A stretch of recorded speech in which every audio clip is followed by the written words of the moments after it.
What is up, Star Seeds? It's Sid, and today we are going to be talking about a little bit of a deep topic. So it's how trauma in childhood, and I mean really just your childhood in general, how it affects your pain management later on in life. So pain and emotions, physical pain, emotional pain, feeling good physically, feeling good emotionally, that goes hand in hand. And we know that our childhood, it affects our future, our adulthood, and how we feel emotionally. But I feel like people don't talk about how childhood trauma can also impact you physically negatively in the future. So I want to talk about the correlation between those things and then also how childhood trauma affects relationships with others in the future. Because just like how it affects us emotionally in the future, physically in the future, it affects us socially in the future, how we handle future relationships. Because I'm sure there's been studies on this and I'm sure there's statistics on this. Maybe I'll leave some articles down in the description box below, but I'm sure you can find some studies on this. I just wanted to talk about firsthand. I feel like it's kind of common sense. I feel like it's a well-known thing that people who have been through a lot when they're younger, when they grow up, when they get older, their relationships with people, not only romantically, like it can be platonically, it can be with family members, obviously, it can be with friends, co-workers, just strangers, anyone that they have a relationship with. I mean, especially romantically, because when we think of intense relationships, I mean, romantic relationships tend to be really deep and intense relationships because romance just adds that extra, topping on top of that relationship in general. So people who have been through a lot when they're younger, the relationships tend to be, I guess, a little messy. Some could be toxic, and that's not always to say that those people who have been through a lot are the toxic ones. That's not what I'm saying. Sure, sometimes that's how it is, but they attract, I guess you could say, toxicity in relationships. That could be like an abusive partner, that could be a toxic partner, that could be a partner that lies or cheats or does something that just doesn't suit the relationship. So people who have been through a lot in their childhood, they attract these bad relationships, or they are quote unquote the bad one in the relationship possibly. But then we have this other side where trauma in our childhood affects our pain management. And this is, in my opinion, slightly, I don't want to call it a placebo effect because it is legitimate, but it has to do with, for instance, possibly holding on to that pain. Like they don't think they deserve to feel good. They think it wouldn't make sense for them to feel good because why would they go through all of this stuff, have all this bad stuff happen in their life, and then randomly have this good thing happen, like the pain goes away or they just aren't in pain physically. Like it is partially a mental putting yourself in this stuck position thing. Partially. However, it can also be, attracting a legitimate disease or whatever that gives you pain. Like a lot of people with fibromyalgia, they've been through stuff during their childhood. And I believe, like every disease, every dis-ease, you can cure that, okay? And it starts mentally. It starts by just choosing to be in a better mood, choosing to be in a healthy body that feels good, okay? And actually, firsthand, I was in a ton of pain in high school, sophomore year and junior year. I was in so much pain every day, and I had no clue what was wrong to me. I would go to the doctors. At first, they thought that I needed my gallbladder removed. Turns out that I didn't. So then they were like, well, what the heck is wrong then?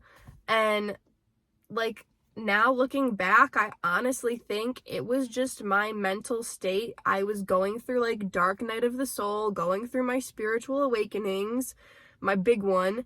And then I felt like I was in pain for some reason because of all of this emotion that was coming up, and I mentally like put myself in a state of pain And once I snapped out of that mentally, I physically was like, why do I feel better now? It was really like once I got, I mean, even before I got pregnant, like once I was in senior year of high school and I went to a different school, my pain got 10 times better. And then once I got pregnant, it was like my pain was basically gone. I didn't have the headaches anymore. Once I got over the nausea part of pregnancy, I didn't have the nausea anymore. And I was like, why do I feel better now than I did before? What? Even though I'm still going through all of this super hard stuff and I'm stressed, like I still physically feel so much better because I mentally was like, well, I can't be in pain anymore. I'm choosing this. I'm claiming this. I'm claiming a healthy life. And then, I mean, once I moved back to my hometown, it's like I hardly ever have a headache. I've had maybe 3 in the past, like 3 years almost, headaches, which is so amazing. And like my periods, I don't have any pain with my periods anymore. Like so many people who have painful periods, I've made other videos on this. This is a whole topic in and of itself, but it's because of the emotional pain they went through during that cycle. Then when they have their menstrual cycle, like the bleeding portion of it, they go through the physical pain of the emotional pain that they went through that month. So if they don't have emotional pain that month, it's not as painful. If they claim it to be in a good month emotionally, it's going to be a good bleeding time physically. And this just goes back to the childhood trauma too. So if you've been through a lot in your childhood, it's really programming your mind. Your childhood is what sets your mind up. I've done other videos. I've done a video on how your mom's pregnancy with you affects how you create things later in life. This is in kind of the same realm as that topic. This is how your childhood, if you've been through a lot, it affects your relationships in the future. For instance, if you are in foster care and you are going through these foster parents who are doing shady things, you see these people in your life. If you're in just a city or a town where bad stuff tends to happen and you see that growing up, you have a distrust for people in the future. So when you get into a relationship, you either are just controlling because you don't trust the person and you need to know every little thing, or you are just like pouring out your emotion to them and you don't know when to stop because you need that nurturing and you feel like you need that trust so much, and then you get way too clingy and too into it, and it just is a recipe for disaster, really. It takes a special kind of person to be able to, I don't want to say tame that, but just kind of like handle that and show that person the way. And like I said, it's not that, the person who's been through a lot is always the toxic one. It's not always the case. They can attract bad people because if they're used to these older women basically controlling them and manipulating them, and they think that that's normal, they're gonna keep going after women like that. I've seen that firsthand. It's terrible. Ugh. But I mean, girls too, if you think of like daddy issues, then you go for these older guys, and usually they're in and out of jail and all of this stuff. And it's like, when does this end? But I don't know. I wanted to talk about that. I mean, the physical pain, I think, is also just really, really interesting and really important to talk about. And I'm not discrediting people who have physical pain. I'm just saying I have people in my life, and even myself, but I mean, myself, it's not as serious as the other people in my life that I know. So I don't want to say, oh, I had, this serious pain, because I really don't think it was anything. I think it was my mind.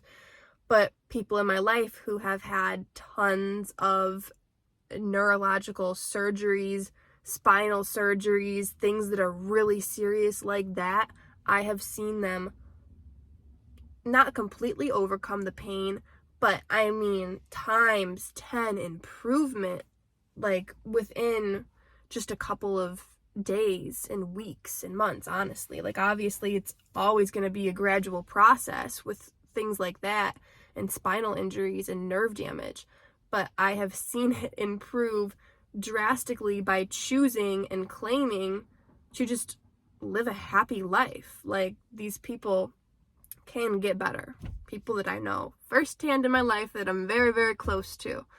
So I wanted to say that, and they've been through a lot in their childhood, and I think that is where it stems from. They think it's normal to have a certain amount of just like things wrong in their life, and even if they have a decent life, something needs to be wrong. They need to be in pain. It's a completely unconscious, subconscious thing. But once you become conscious of it, once you choose to be aware of it, you and only you have the power to change that for the better, hopefully. So if you're having trouble in relationships, if you're having trouble with your own emotional stuff, because that's the most obvious thing that comes from childhood trauma, right? Or if you have physical pain, choose to be in a better state, okay? That is the first step. Everyone always says that, just acceptance, but I wouldn't even call it acceptance. I would just claim what you want to be, and then you embody that, okay?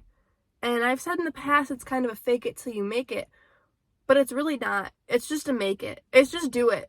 Just do it. Peace out, you guys.